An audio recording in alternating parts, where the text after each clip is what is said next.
9. Does anyone have any information to contradict me? Nope.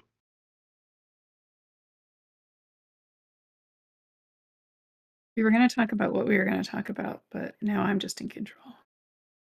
We're going to see where this goes. We're going to do it live. Ugh. Why is my hair 27 different colors on a live stream? This guy. Okay, I got a Charizard. And Pokemon Shield. Ah. That's how rough things are going, buddy. Oh boy. Well, I got back into Pokemon Go on my Colorado trip, so that's how things are going with me. Hey, are we live? Awesome. Oh, huzzah. So, yeah, I'm Elizabeth. This is our 9th episode, I believe, of Ask the D&D Professors. I've got Chris back from vacation, and we have Gustavo, who is both on camera and running tech for us today. So yeah, we've got a few different topics I want to cover, but I don't know, we can start with some intros. As a reminder, if something's going wrong with OTG, it's my fault. That's probably the best job title I can give myself there. It doesn't really fit on a name placard, though. No, it doesn't. I know the mastermind thing is much catchier. We really do need to come up with something. I keep signing with the word founder because I can't think of anything else. It's not great either. Like I have problems with that too. But anyway, I am Director of Disability Studies at Virginia Tech. I'm also an assistant professor of music.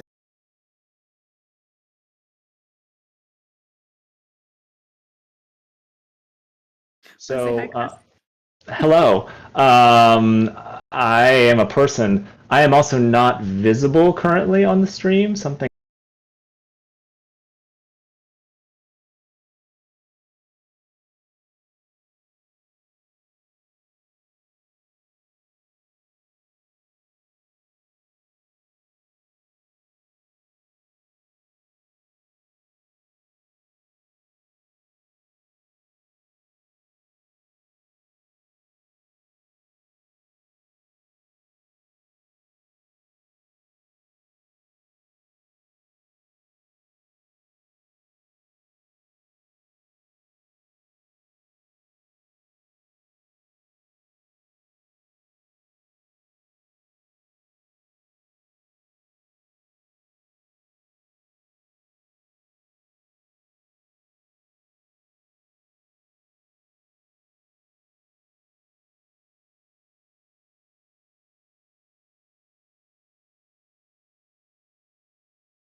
We'll redo the intro. It's fine. I only see Not starting me messaging the Discord chat. Hello, Discord chat. I'm just refreshing the page. Anyone can hear us. Good reminder, we have a Discord. Yeah. Oh, okay. Oh, wait, there we are. Not showing yet? Oh, now showing. Yeah, Hey, I don't... Okay. Yep, okay. We were on for a minute, and now we're stuck on starting soon, according to Jess. Well, now it's looking now. It's looking frozen. If you can hear me, we are trying to get started. The students left the faculty and staff to their own devices. So we're figuring it out. We're doing it live. Doing it live.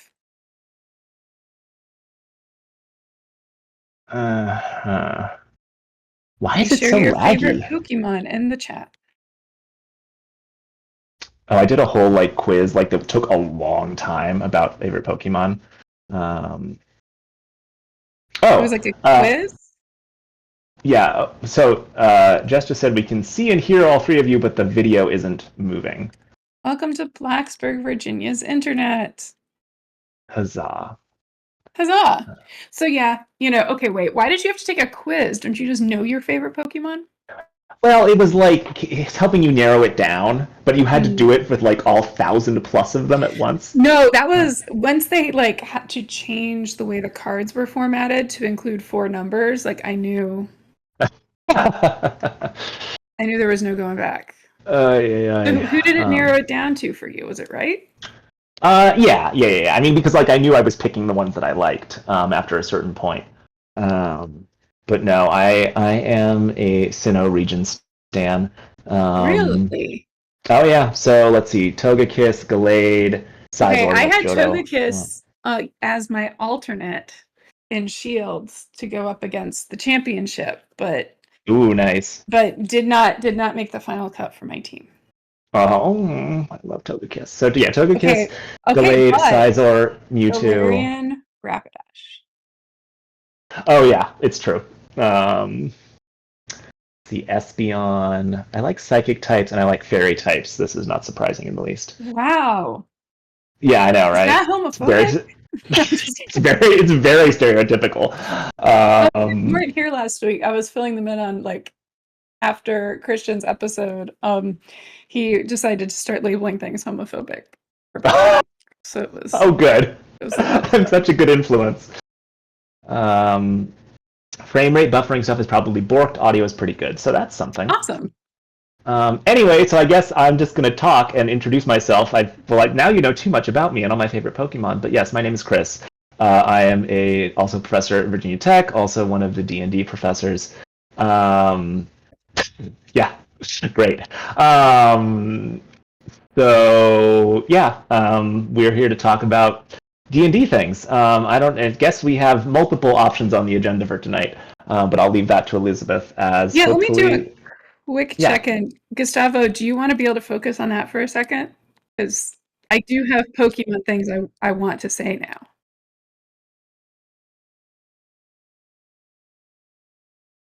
But see, this is very, very relevant because we will have Pokemon TCG in the Access Forward Gaming Lounge now. I've already ordered some of the equipment. We're going to have, I think, at least 3 different people doing sessions, and they'll happen every day with different cast to help folks learn to play Pokemon TCG, which if you played back in the good old days, you need to learn again. I confirmed some things in the strangest possible way, which was going on Nintendo Switch, like the Nintendo Online thing, downloading onto my Switch a Game Boy emulator because it had the Pokemon TCG game with it, like the official Nintendo one, where it teaches you how to play. Because I thought I was losing my mind, I tried to retreat twice in a turn, and oh my gosh, you can't do that anymore. I was being slippery and sneaky. But yeah, if you come to PAX Unplugged, we'll be able to do some learn how to play Pokemon TCG in small groups. There are also shorter periods of time, so if you only want to spend an hour and a half on something instead of committing to 3 hours for D&D, it's a good option for you.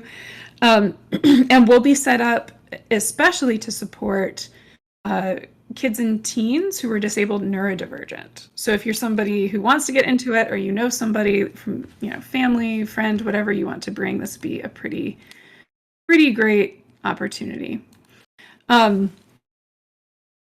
Yeah. Oh, so one thing. The Sinnoh thing is killing me, buddy, because it's Kanto forever.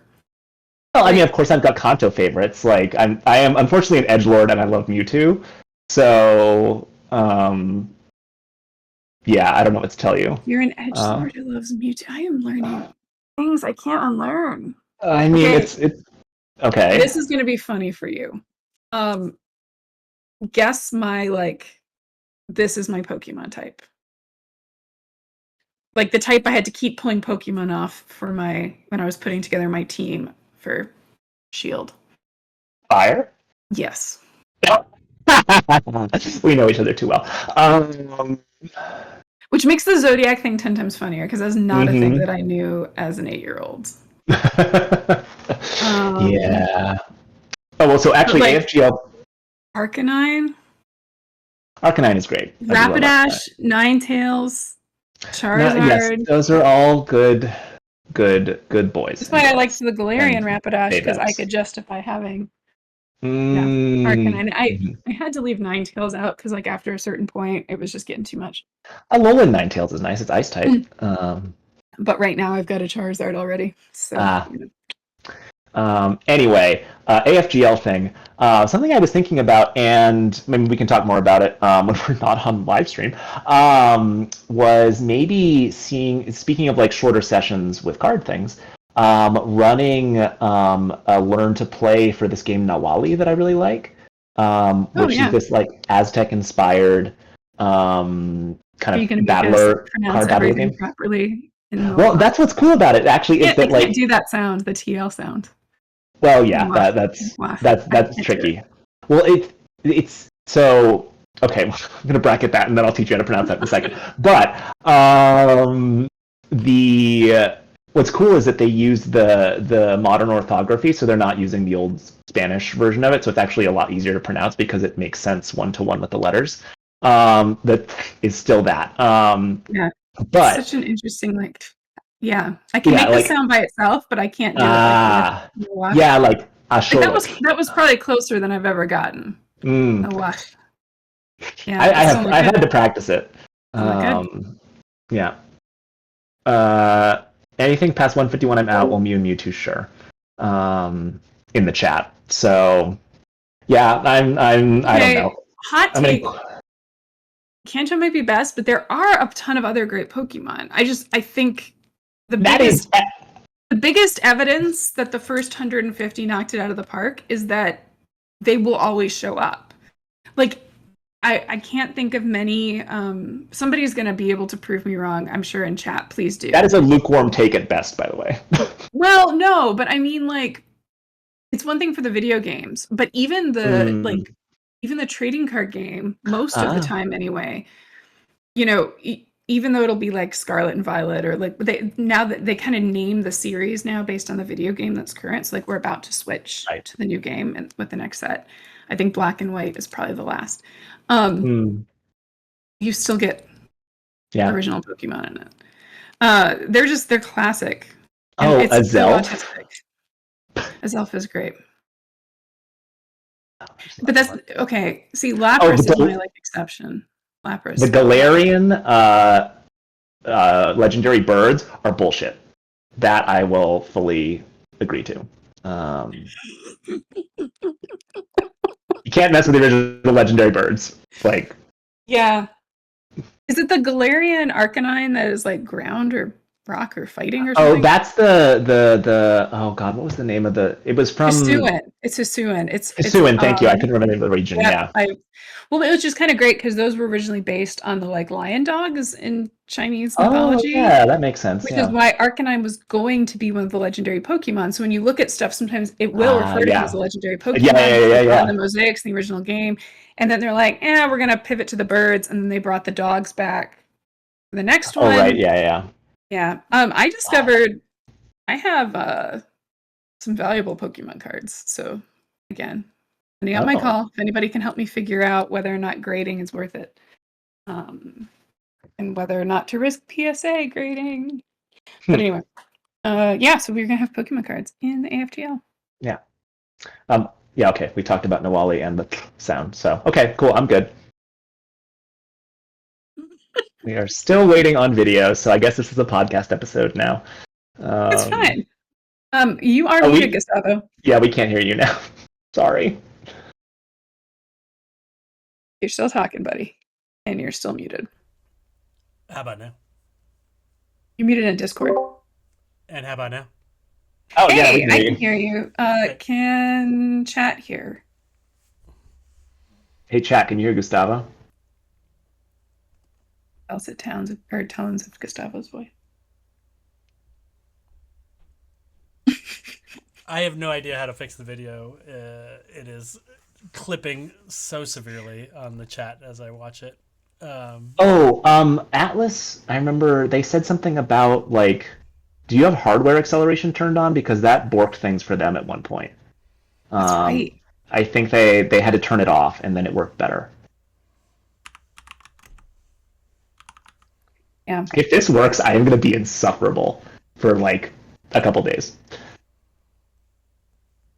And if it doesn't work, Watch it.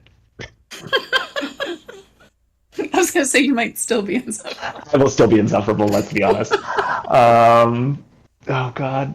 Just thinking about like the sentence structures I used in the email to which I was referring earlier that I wrote. I'm being intentionally obtuse because I don't like who I'm sending this email to. So for me, it's just extra parentheticals. But yeah. okay, so you never played the trading card game for Pokemon. I did, like, when I was really little. So, like, So here's 12, one of the 10. big differences that, again, there's part of my brain that's like, I must be remembering wrong because there's no way it's that different. But then I've gone back, I have checked, I've opened up my old deck boxes. I have some of the Gym Heroes set original decks, like completely intact with their deck boxes. Anywho, the number of Pokemon and the number of energy cards in modern decks are so small. Like, it's trainer cards, because they've now split trainers into multiple categories. But then you're basically using your trainers to pull things from your deck that you need, along with certain Pokemon's abilities. So it's also very common to now have a Pokemon in your deck, for example, that you will never play. It just goes on your bench just for an ability, so you might not even have the right energy type for it. You get Charizard decks where you've got the community arguing whether you should have 5 or 6 energy cards in the entire deck. It used to be more like 15 to 20. Weird. Apparently Gustavo is audible, although we seem to be operating on something of a delay. Yeah, there's always a significant delay.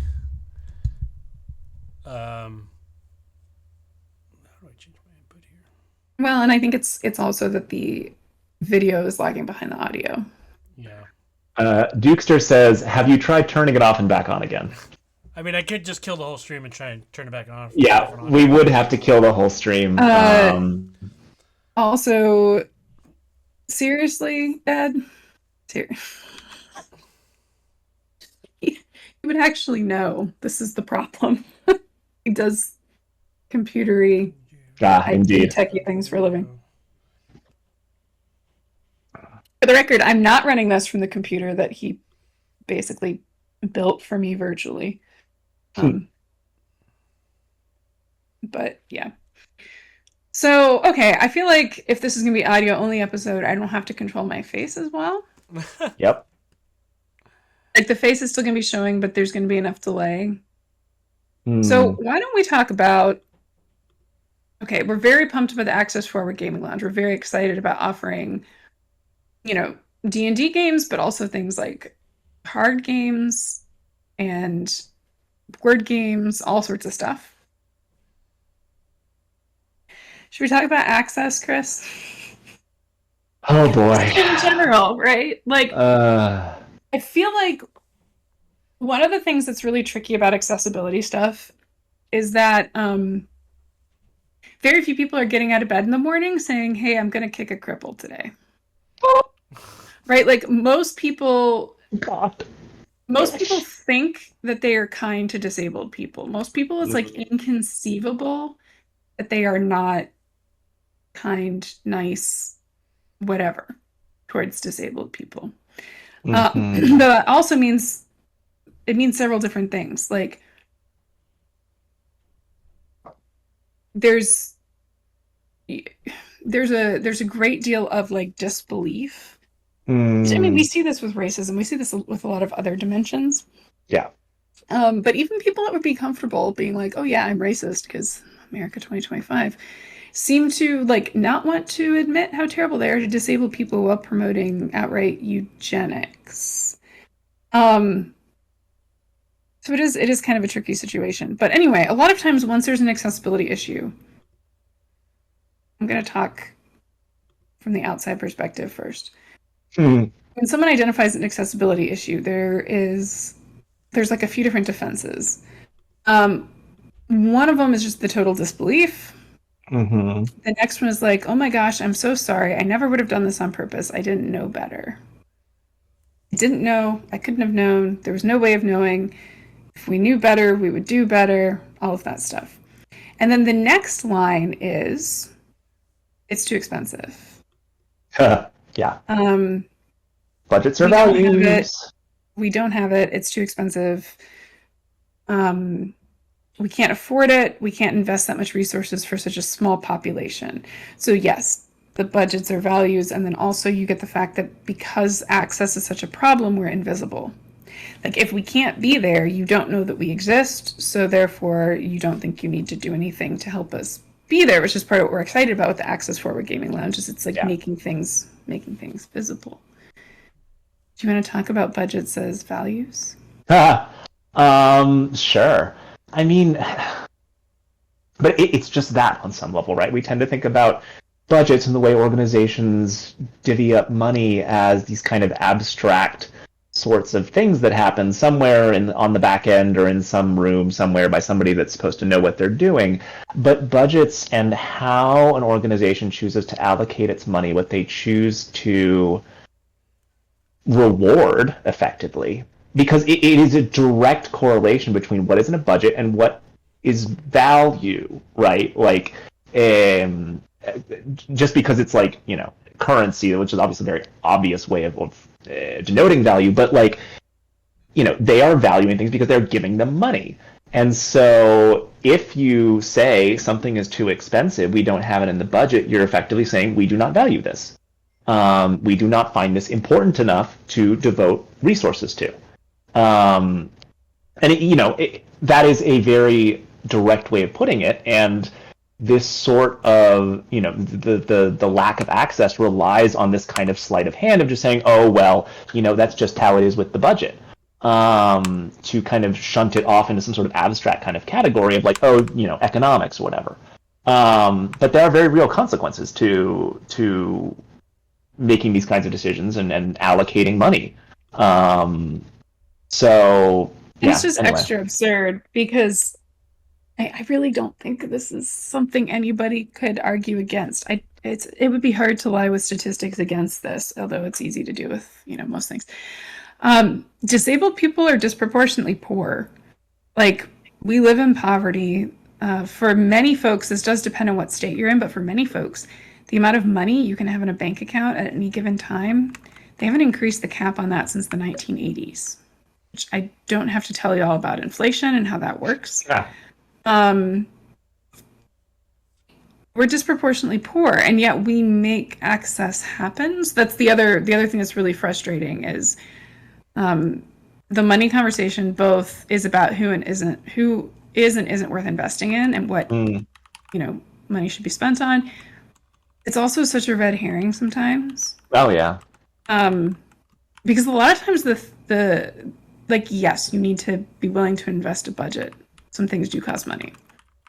There's also a lot of steps that don't, or that don't cost very much. And that creativity, that willingness to budget labor.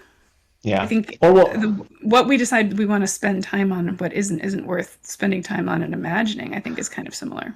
Well, and then it comes back to a question of value as a kind of abstract kind of concept, right? But like, to take a perfectly random example that I am not pulling from anywhere in particular, all it takes when people let's talk about dietary restrictions maybe. Like, all it takes is 10 minutes of sending an email out a week before the event being like, hey, and granted, I'm not the person to speak on this, I don't, but at least to my mind, like, it should not be that difficult to just make people aware that, hey, here's the story for what's going to be happening with the meals. Does anyone need to have certain accommodations? But then when that sort of thing is just completely ignored, it's like, well, okay, I guess that's that then. Well, and there's levels, right? So this is the other thing. I do see a lot. People are like, if I can't provide perfect access for everyone, I won't provide any. A good example of this are people that are uncomfortable with auto captions or really any captioning system, including live captions done by humans, because there will be errors. They want closed captions at the end that are error-free, which, number one, do not exist. Nobody is I mean, that's not true. Disabled people will go back and do it and make it art. But like most of the time, if you're watching a television show, it's been captioned by some random person. Like it's seriously, like sometimes it's somebody whose sister needed a job who's on the production team. So fun thing in the chat. As Will points out, lawsuits are more expensive than budgets. I think that's what they're referring to. Yeah, but yeah. Which, but again, is just a further lack of ability to see what's actually going on here. But that's also what's tricky with any legislation in the United States. Like we do have some of the most comprehensive disability rights legislation in the world. The problem is it's an unfunded mandate. So the Americans with Disabilities Act says all these things you have to do. The problem is it doesn't give you money to do them necessarily, and the enforcement falls on disabled people. So individual disabled people have to privately sue mega corporations. They have to sue states. They have to sue the government. They have to sue all these different people. And they have to front a ton of cash. You can see like this sort of legal structure, it coincides so nicely with the emergence of all these stories about frivolous lawsuits in the United States. Like the belief that this woman sued McDonald's because her coffee was too hot. Oh, yeah. No, they served her coffee that was so hot that it was basically melting the cup, and she got multiple degree burns all over her lap and her genitals. It was like a life-threatening situation. But it gets filtered through the media and all of this because, so that's one of the challenges with lawsuits for disabled people and why it can take so long for us to get our rights, and then we end up having to fight to keep them, as we're seeing now. But the issue with the dietary thing is fascinating because imperfect access is better than no access, but a lot of times it's just communication. Yeah. So you can say, okay, maybe you don't know the allergens that are in all of the food. Maybe you've got like 5 minutes to send this email. What is the food? Like, where's it from? Yeah. What are the items? People can then start Googling, so yes, ideally you would reach out to folks. What are your restrictions? Then you factor that in, and then you order things and make sure there's stuff available. Great. It's also not incredibly hard to do these days because there are more conscious vendors and things like that. Yeah.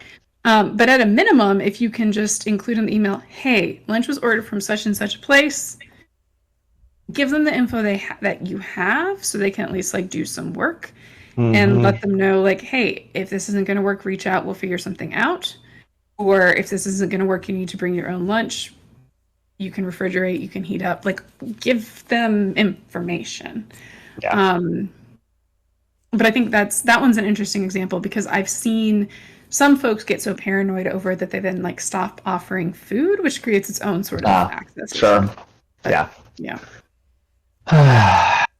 It does. Yeah. I mean, and also what you were saying about kind of, disabled people having to be the ones that are doing the work, right? I mean, this is classic for anybody from any kind of marginalized group. It's like people that are most affected end up being the ones that have to be the ones doing things because people in the majority aren't going to do it, or don't have an incentive. You have people who are already often dealing with things that other people can't understand in their life, right? Health stuff, whatever. Plus, we tend to not have as much money to navigate those situations. So we've got that added layer. Then you can add up any communication barriers, any whatever that's a feature of the disability. Then they're going to have to work harder to do any given job because they have to navigate access obstacles generally independently, figure out a way around them, and also oftentimes cover their tracks or do it solo or take on extra labor there. So you're already operating at a baseline that is not, frankly, it's just not it's not imaginable for the average person. Yeah. And then on top of that, when you have special things come up or you encounter an obstacle that you cannot work around, because usually before a disabled person has complained about something, they almost always have spent hours and probably talked to multiple people and tried to figure their own way around it. Because every single time you ask for access, every time you even point out something being inaccessible, you are risking something. You're investing emotional labor, but you're also risking, I mean, the relationships to the people you're having to ask for, any political capital you've assembled, any like way that you've managed to appear like competent and professional, that gets taken away. Some of your privacy gets taken away. Like you are all like just saying this isn't accessible for me or asking, can we do something or can you help me with this? That already has a very high cost. Yeah. Time, effort, brain power, but also an emotional cost to this, to trying to weigh that. Yeah. And it often feels a little bit like you're walking on a knife's edge, because if you get into a situation where something's not accessible, whether we're talking a game, a job, whatever, if you don't ask, you risk not being able to show up comfortably and having to deal with all those consequences, or just not participating at all. If you do ask, you're also deciding, I'm going to invest some of that capital, some of my relationship with this person. I'm testing the bonds of trust here. I'm investing time into a process that may not go where I want it to go. All of those things, right? So it's kind of a no-win scenario. Yeah. You weigh these options, then you take a step. And then what happens when you're just flat out told no? Yeah. I've got to tell you, like, how do you not, when you make yourself vulnerable, when you decide you're going to trust someone enough, or you're in the situation where you have to, you've kind of put all these things in place and you ask for something basic, more often than not, you're told no. I want to be transparent about that. And when you're told no, what are the implications of that? Like, you being here is not worth the time or the money or the thought or the creativity or whatever that would go into that. Like, you're not worth that to me. And the person on the other side never thinks that's what they're saying. That's what they're saying. Yeah. And it's really hard to get away from that. And it can go anything from like, I don't believe you, which is its own type of bullshit. Yeah. If somebody, if a disabled person has asked you for one thing, they actually probably need 25. They've just gotten to the point where like this one is make or break, right? So for goodness sake, like, just, y'all, we're not getting anything. The protesters are not getting paid by anyone. Yeah.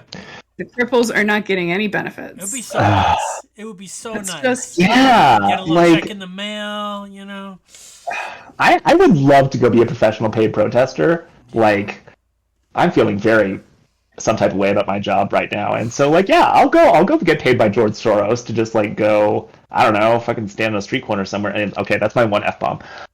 Oops. I dropped like 3 last week. I don't know. Anyway, well, okay, so but let's talk about the AFGL and like access and or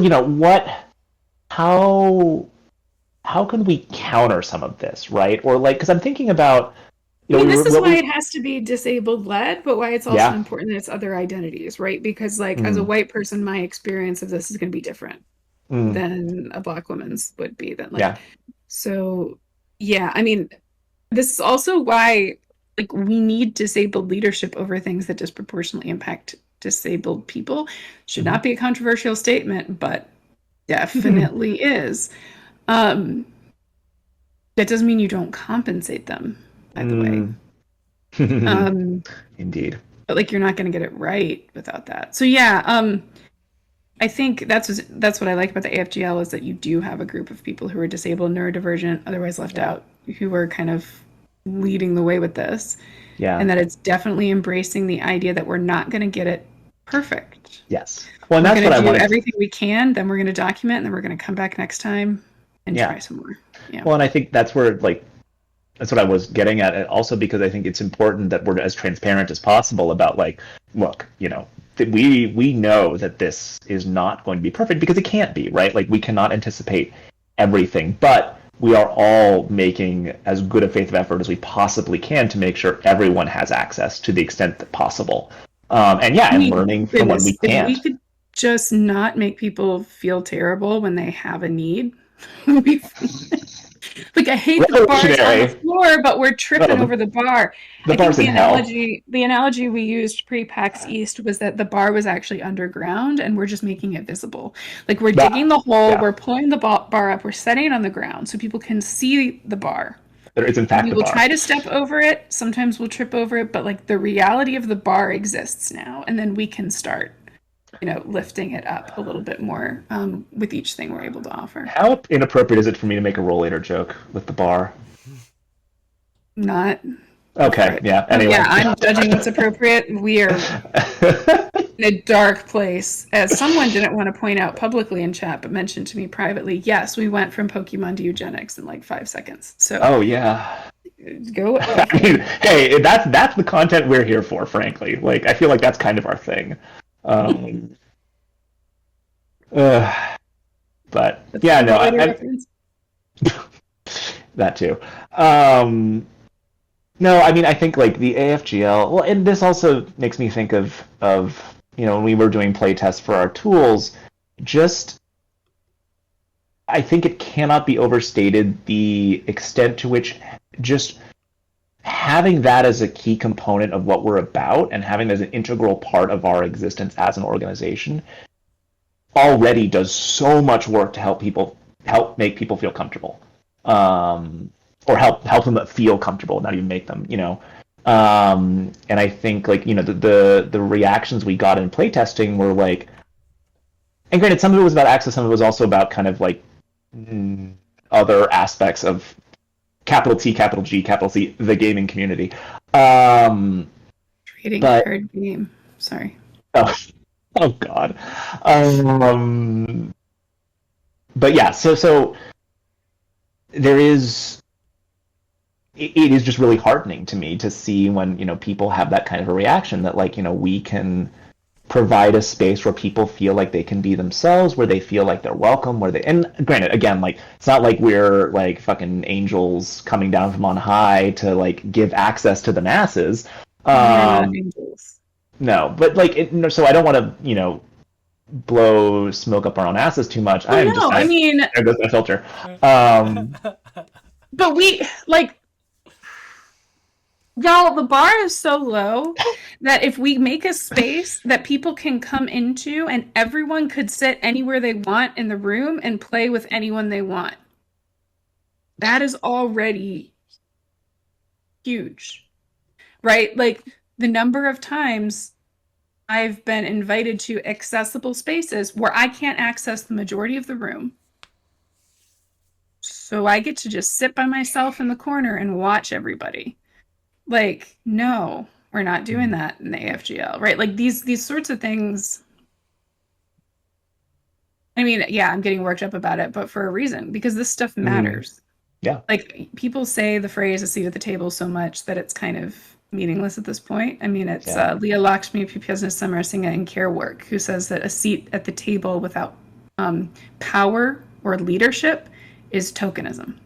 Mm-hmm. So it isn't just about a seat at the table. It's also about having some degree of power and being able to like drive what is happening. But no, I mean, having a venue where the people in wheelchairs have to sit in the back by themselves, segregated. There's not even any chairs for their friends who aren't wheelchair users to sit next to them. They have to. I don't know that people know what that feels like. I don't know that you can know what that feels like until you're stuck in it. Yeah. But when we're talking about something like gaming that should be about joy and community, it's not including people is saying something about who has a right to play, who has a right to be in that space, which the right to play for disabled people is already hotly contested, because since the first Trump administration, at least, when you apply for disability benefits, the government has been, whether they have the right or not, this is contested, they will go on social media. And if you look like you have a happy life and you have friends and you go out, you must not be disabled enough to need help. If you can go play games with your friends, why can't you work a full-time job? And as if that's the same thing. So there is a long legacy of this idea that disabled people are supposed to be tragedies and they're not allowed to enjoy life. Also, that they should be hidden. The things going on in Washington, D.C. right now are very much like the idea of rounding up unhoused people and just making them disappear and go away.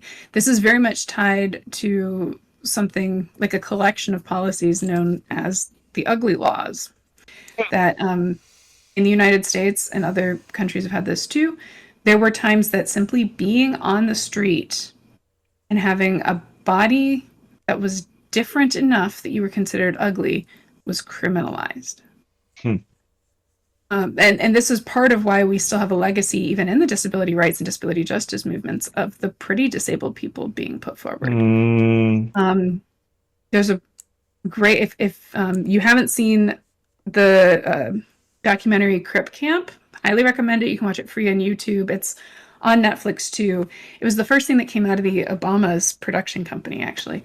And it involves a lot of found footage that they assumed was lost of these disability rights leaders when they met at summer camp as teenagers, and how the summer camp where they could play together and be independent and drive their own futures and date and flirt. And there's like a crabs outbreak at one point. And they're so proud of themselves. They're so proud of themselves because like these are things they're told they will never experience. They got to experience it at a camp. And I don't think it's a coincidence that those are the people that went on to change our country so I can have the job I have now. Like the experience of playing together. There's some great scenes where they're playing baseball and they're so bad at it. And somebody's like pushing a wheelchair user so hard, they're like falling out of the chair. It's wild. Like the right to play and to be in public and to be in a space is everything. So yeah, when you can't access a building, when you can't access a game store, or when you get there you're in a segregated part of it, like that's a legacy of all of the same things that lead to, again, like clearing the streets, because unhoused people disproportionately disproportionately disabled, neurodivergent, veterans, and people who've aged out of the foster care system who also tend to be disproportionately disabled, neurodivergent. So it's like, we don't need to be doing that. Well, it's like, I mean, the idea of like being somewhere, just like being able to exist in a space, like just, you know, it ultimately is a question of like who gets to count as human, right? Like if in theory anybody can just show up in this space and just like, you know, do things, like just exist as a human being, but then you can't do that, then what does that say about your humanity? So if you can't, you know, if you can't eat lunch with other people, if you can't go in a space with them, if you can't sit with them, if you can't actively be part of the conversations when they're happening, because you can't access that part of the room, like, what is that saying about other people's perception of your humanity? You know, I mean, there's one way you can look at this, and again, to go back to those defenses I mentioned at the beginning of this rant when we transitioned from Pokemon to eugenics. Go back at some point, I'm sure. to go back. You know, what are the responses you get? I didn't know better. Wow. Okay. I'm sorry, I keep thinking about the Nuremberg trials whenever you say that phrase. Ignorance is not a defense. It's not. Well, and also, how many times does someone need to tell you? Anyway, thing one, okay, I know after school specials are at risk, but I'm sure people will see disabled people somewhere. Number two, another one that tends to come up that's related to that, it's very much the like, well, you're not the center of the universe. And I get that. This idea that I just wasn't thinking about you. There's like 100 other people at this event and I wasn't thinking about you. Except it's your entire job to think about the attendees. Like, if the goal of the event is to get these people together and to do a thing, play a game, whatever it is. Yeah. You damn well better be thinking about achieving that goal. And if you're not including everybody, you failed. Yep. So why is the shame on the person who's excluded?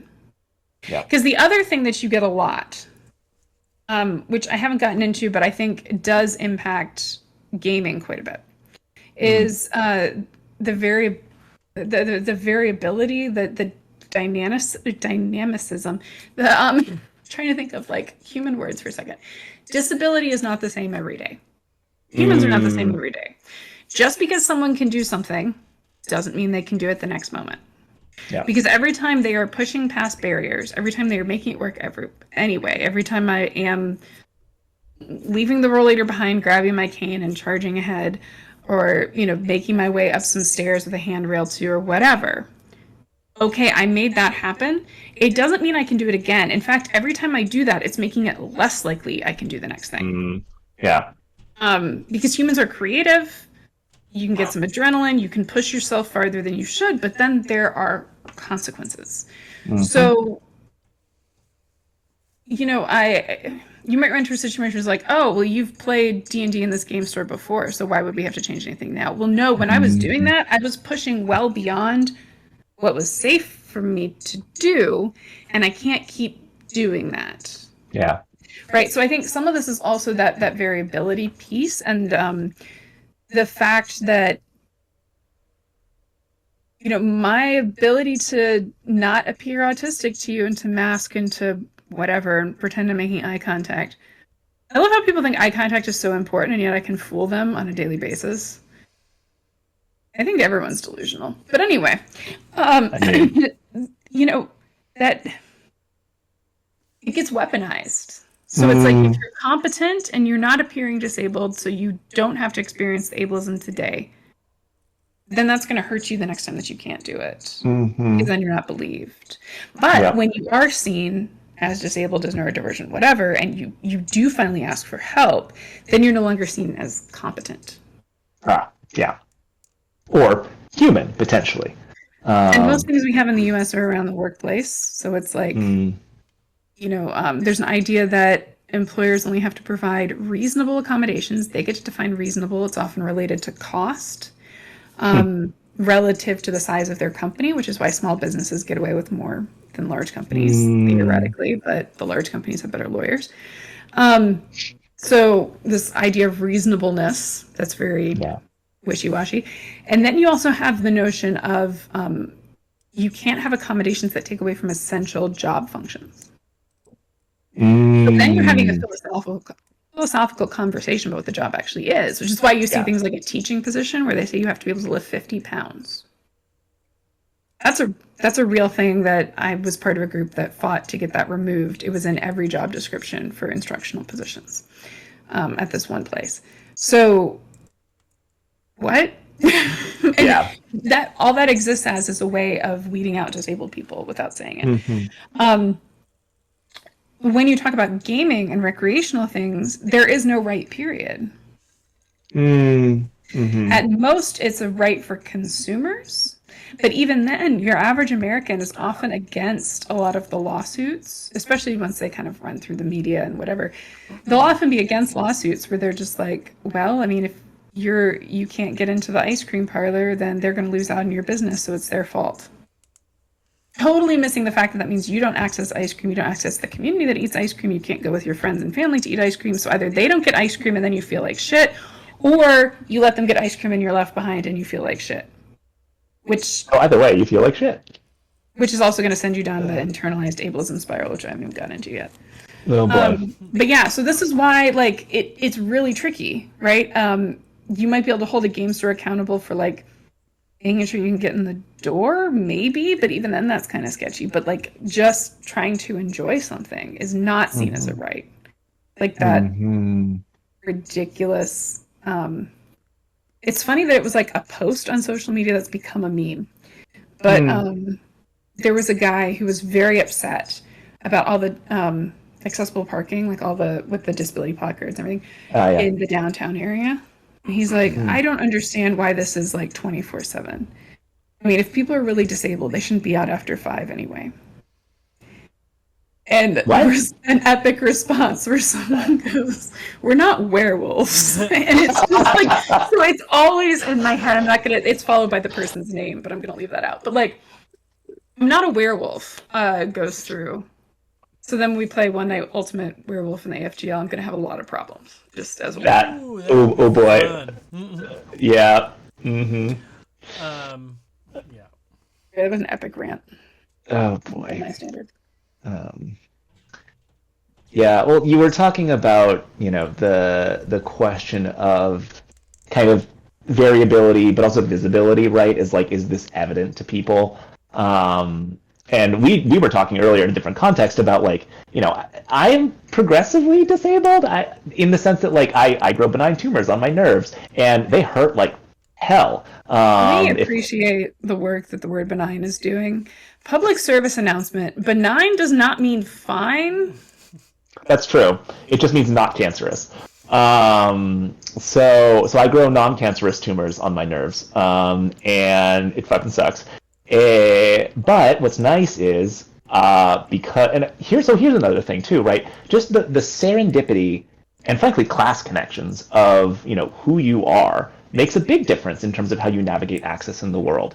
I am very lucky that my mom is a doctor and she knows a bunch of other doctors, including the chair of neurosurgery at the University of Miami.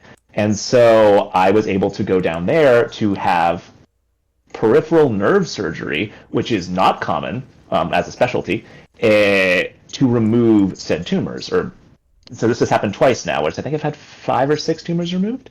And so I am able to function in the world in ways that I could not when I still had I couldn't do squats basically. So now I can. But you would not know this by looking at me. Although you might notice scars And in it's so places. complicated, right? Like Mm-hmm. it is generally, not always, generally you're going to see it a little bit easier for white Americans whose families have been here a while to claim disability, Mm-hmm. to be able to understand that word and identity more than people whose families are recently immigrants, more than non-white folks, more than right.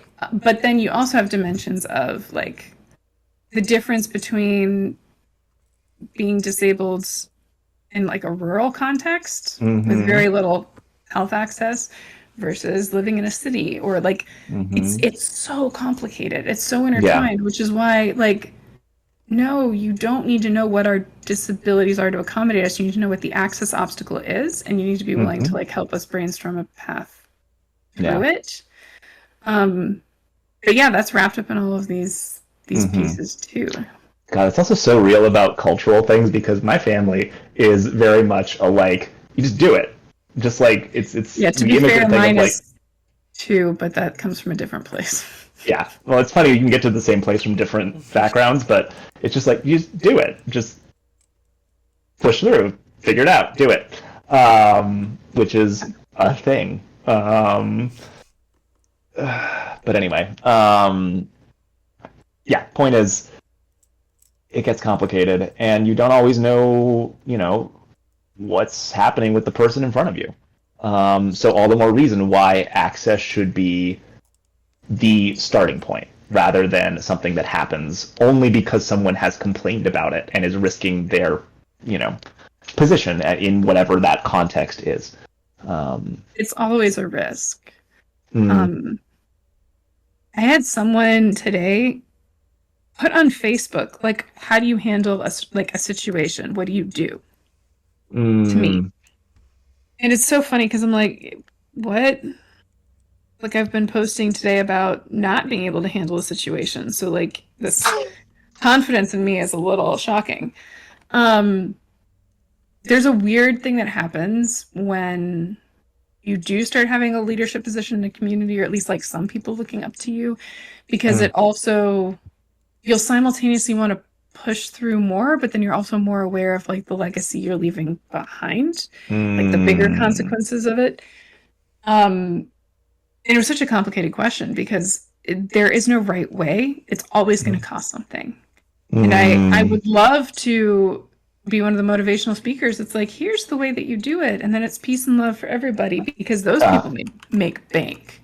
yeah, But no, I'm going to tell you the truth, which is it always sucks. I mean, yeah. I've had students come into my office, me, going from Pokemon to eugenics in no time flat, shaking, visibly shaking, holding on to a paper that has their accommodation letter, and you can hear the paper shaking because they Mm, are so scared to give me their disability accommodations. Me, the disabled one, who tells them how to do it and helps them and makes the calls to the office to make sure I'm understanding them properly and brainstorms for like other faculty. And yeah, like people need to understand how terrifying it is, and it's not irrational. It's a very rational response because your life experience has taught you to be that way. Yeah, well, that's what I was just thinking. Like, well, I wonder what happened to that poor person to make them shake that way when they came to you. Like, how bad was it the last time that they tried to, submit this, I tried to this use to a professor? I tried to use disability accommodations in grad school that I just like ported over from undergrad, and they were simple. Within the first few weeks, a professor disclosed that I had accommodations, disclosed my exact disabilities that were written on the form, and then started asking me about what medications I had and hadn't tried for my asthma in the middle of class. And then this person went to the University Health Services and tried to talk to my doctor. You had a very special graduate school experience, I will tell you that. And it is Googleable. That's all I'm going to say about that. But yes and no, because the vast majority of people I talk to who've tried to have accommodations in graduate school have done exactly what I did, which is you stop giving them to the faculty. It is worse for them to even have it on your radar, which stinks, and that is not the way it should be. So if we're seeing this experience in education, which has extra legislation, well, yeah. Anyway, theoretically has way back when, way back when, very... it did have extra protection. Like you can only imagine something like wanting to feel like a goddamn human and play games and have friends.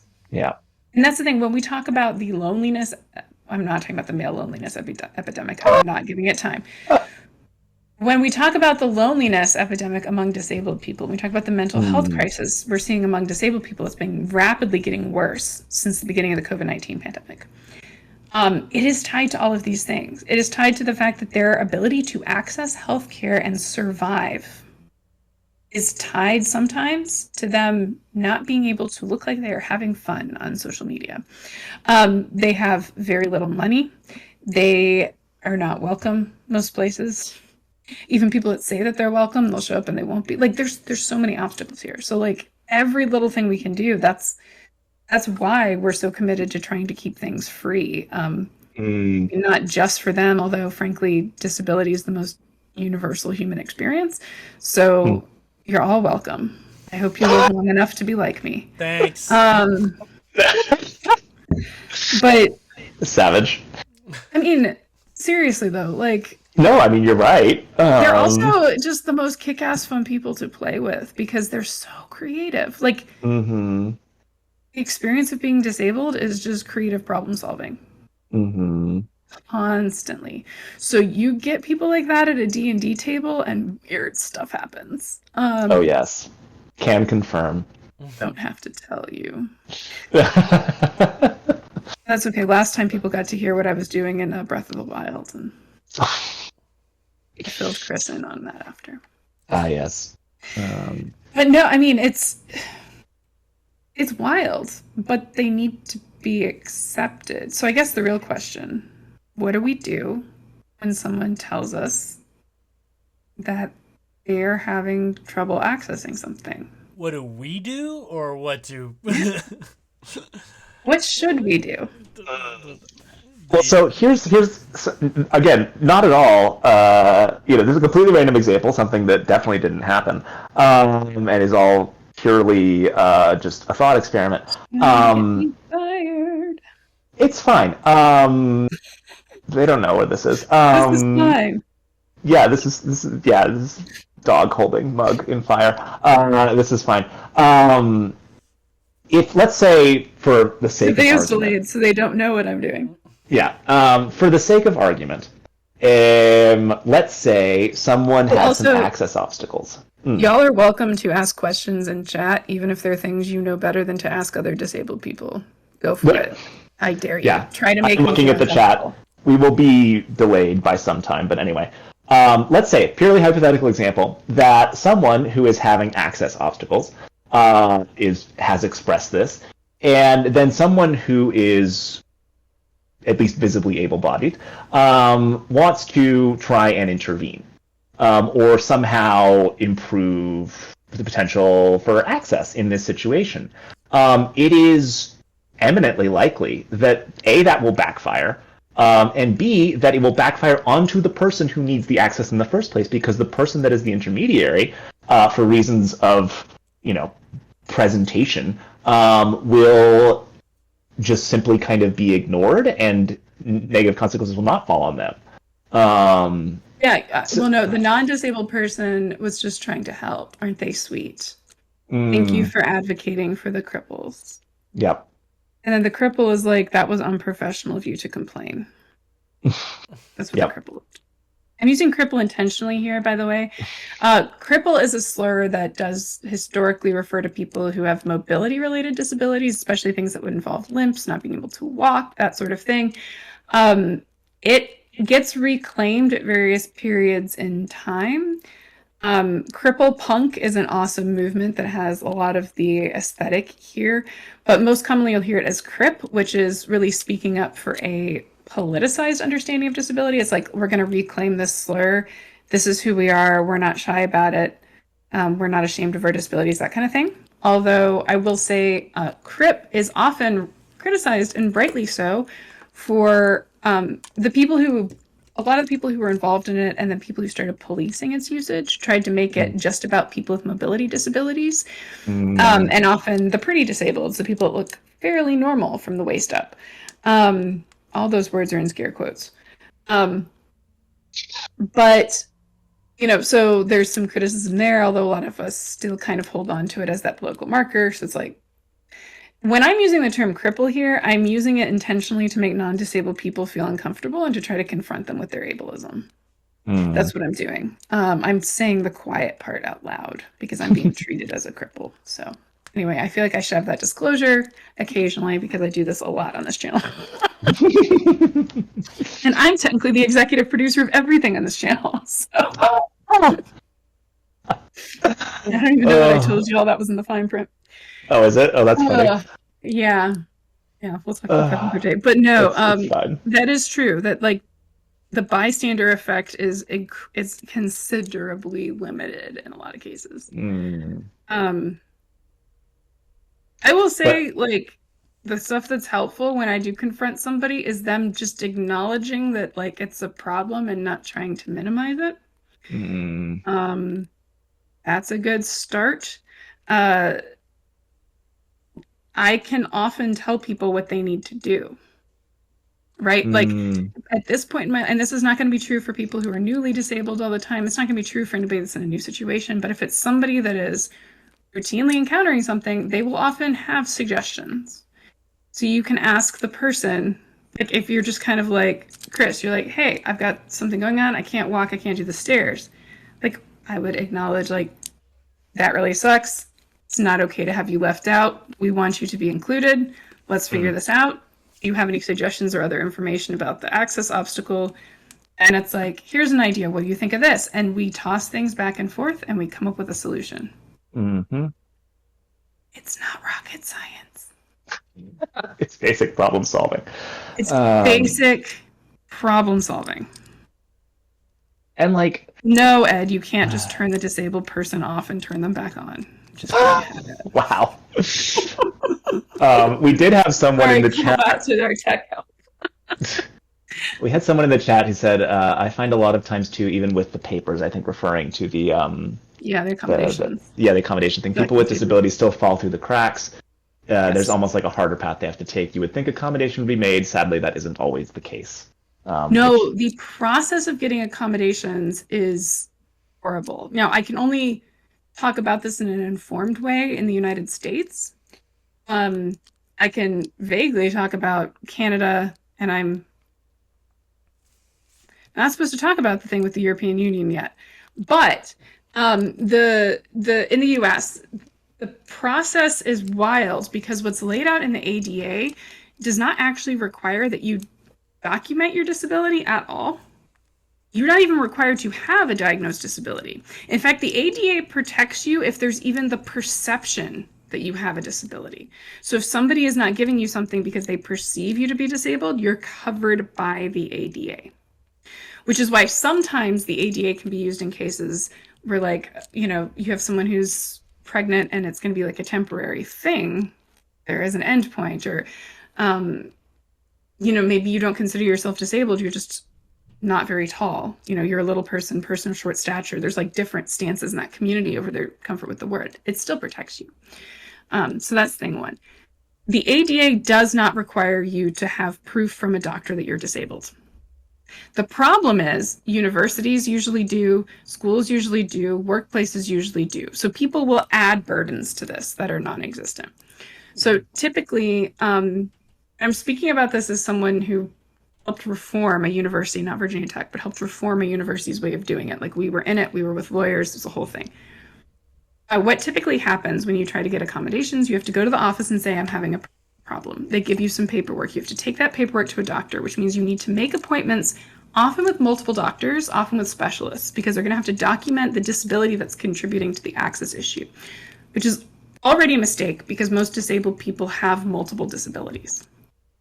I can't tell you it is this diagnosis or this diagnosis that is causing the problem, and it doesn't really matter, but that's the way it works in the system. So especially if you are a woman, person of color, low income, in a rural community without healthcare access, and you don't have a diagnosis, you may already be shut out, even though there is no legal reason for that to be the case. So you get the documentation. People with autism, my friends, I have seen universities require that you get reassessed for autism as an adult to continue to have your accommodations. It's a developmental disability. You are born with it. You do not become unautistic, but that was a burden. That was an obstacle. So anyway, you have to get all of this. Maybe you have to get imaging, whatever. You prove it. Sometimes you have to get a list of your medications, and you have to talk about the side effects of your medication. And the doctors have to say whether or not you're a compliant patient with your meds. Oh, Jesus. This is a process I had to go through at a university. So I'm speaking from personal experience. These things are on the form. Yeah. So you go through all of this. Okay, finally you get the paperwork in place. Then you sit down with a random person in an office that you don't know. You go over all the information again. They ask you what accommodations you want. They often won't provide you with examples. So somehow you're supposed to magically know what you need when you're like a teenager who has just become disabled, or you've never been to college before, or whatever. They often don't tell you these are things we can offer, which is wild. Okay, let's say you survive all of this, and then you get your accommodation. Then you have to fight every single supervisor, every single teacher, everybody, every single time. And when they don't do it, you have a choice of either fighting it or just giving up. In many cases, you have to give up to survive. I do not want to shame anybody that does not make it through this process. It is not your fault if you haven't made it through this process. And it's not your fault if you go through this process and your accommodations aren't honored. And the next time somebody fucking tells me, sorry, but not sorry, that students need to be better self-advocates. Oh my God. I will lose my shit. So the self-advocacy network, or that term, it comes from the intellectual and developmentally disabled community. It comes from people who, because they were measured as having low IQ on some bullshit test, their humanity was questioned and they weren't given any control over their lives. So they became self-advocates because they were sick of everybody else advocating for them. That's what self-advocacy is. Self-advocacy is not, I'm sorry, 18-year-old, 19-year-old, 20-year-old whose brain isn't even fully developed and is constantly being traumatized by the world around them and the ableism they're enduring. You have to fight people in power every day to get access to your legal rights, which how would you even know what they are? Because we don't even teach the disability rights movement or any of the history or any of the law. Yeah. Well, So that's what you were just saying too is like, he's just also a functional, just like, I don't know, just disregard for the realities of power in a institution like a university. Like you're gonna go up and self-advocate in front of, with the grizzled old douchebag engineering professor. I'm not have anyone in mind specifically, and in front of a 300-person lecture like hall to say I need accommodation. Could fail you for any reason, right? Yeah, exactly. And that's the thing is, Number one, what are we paying the disability office for if not to advocate for disabled students? Wow. But that gets to the heart of something that I think is really important that people should know. Whether you're talking about a disability office for students, like a DSO, whether you're talking about like the IEP coordinator at a K-12 school, the ADA coordinator for a larger place, your HR rep for a smaller place, that person's job is not to support disabled people. Yeah. That person's job is to protect their institution from lawsuits. Yeah. And that is why they make it as hard as possible for you to prove that you're disabled for any of this to kick in at all. And then they don't necessarily go above and beyond. And what stinks is most people get into those jobs because they want to help. Mm-hmm.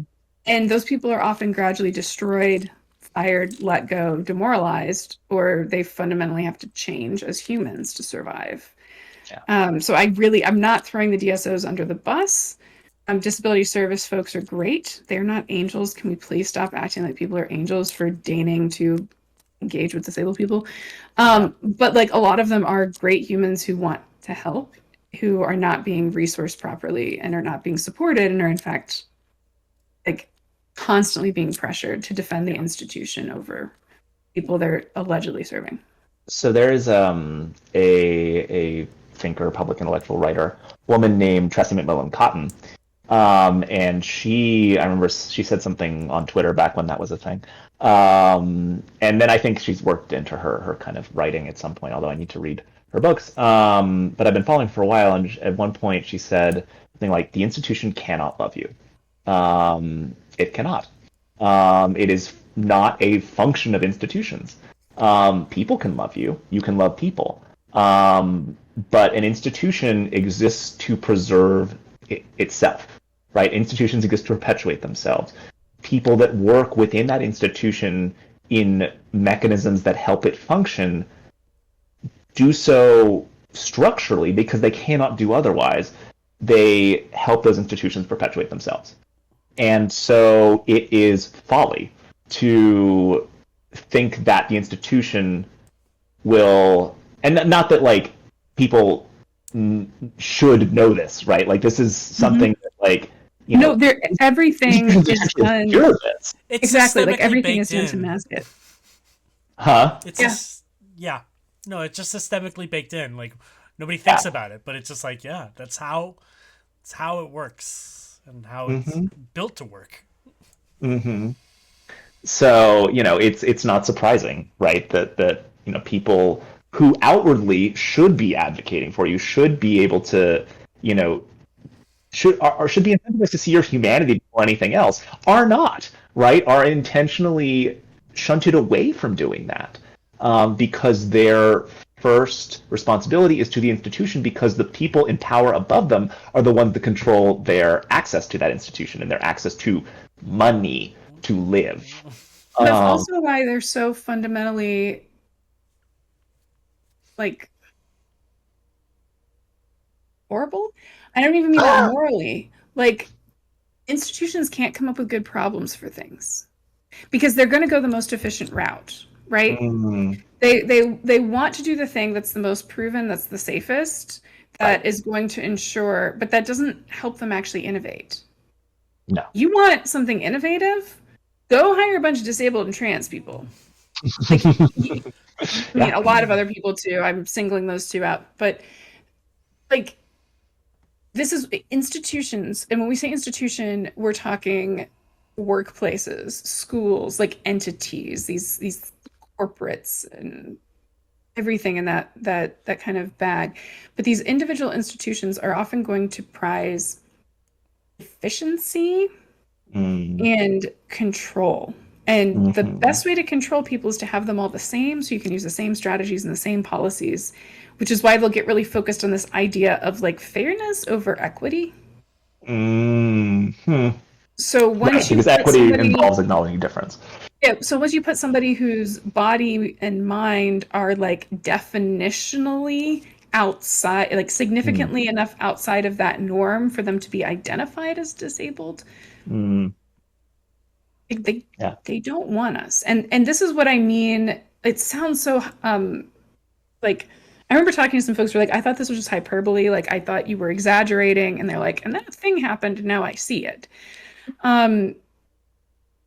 A lot of disabled folks, and when I say disabled folks, like those of us who think about disability, not just like, oh, you sprained your ankle and this popped in your brain, although experiencing life on crutches may do it for you. It depends on the person. But disabled folks as a community, we wake up every day with a degree of awareness that the majority of the world wants us dead. That like if we were dead, it would solve a lot of their problems. Like we are just an annoyance at best. We don't deserve anything. In some cases, we're treated as if we don't deserve life itself. So we can be a little thorny on these issues. And I think it's important when you're dealing with a disabled person on a bad day that the number of people I know who, when you say Ashley Shue, they think Ashley is mean. They think she is grumpy, that she's always complaining, that nothing is ever good enough for her, that she's a buzzkill, and that she's hysterical. They have never met Ashley. I would use hysterical, but in a different way. It's so funny. Yeah. She's Ashley just like is amazing and warm and silly. Like Ashley has 2 teenage kids who want to spend time with her. Like they pick spending time with their mom over their friends sometimes because she's that cool and fun to be around. Like she walks her dog every day, and I get calls about how funny her dog's ears are when they're like flopping. That's going to be great when that video is to me talking about eugenics. But the when you are meeting a disabled person advocating for access, you're meeting them at like a horrible moment. You're meeting them at a moment where they are having to convince themselves that they matter as a human being because they are trying to fight against people who are treating them as if they don't. I mean, this is why I'd love to be like, and that's why Geralt of Rivia is disabled. But we'll save that another day. That's a whole other stream. But no, so it is something to keep in mind that when you're dealing with an angry disabled person, that's like not who they are, that's who they're having to be. I think it's also important that none of us are above internalizing that ableism. Like you can't swim in these waters and breathe this air and walk this earth and so often have people questioning that without it getting inside of you. But that also means if you are somebody that's struggling with that, you are not alone. You shouldn't be ashamed of that. I feel like you can't start talking to people about it until you've let go of some of that shame for it. That's not you. You didn't put that in there. Well, and like the world is constructed to be ableist because that's how it is. Society defines what is right? Like it is the things that do not fit are the things that are problems, are the things that define how society should function, right? And so to, those of us who are maybe invisibly disabled or not disabled yet, right, it is tricky, right? Because the world wants us to be ableist. Because that's how institutions. Well, that's the thing. If I go to you and I say, hey, I've never been able to go in the academic job market because the experience of applying is so ableist, right? Like when I had to take medical leave, people see it as a gap in my resume. When they see that it took me longer to graduate, that's going to make them think I can't do this job or I can't handle it, or I can't do the all-day interviews. I can't do like these sorts of things.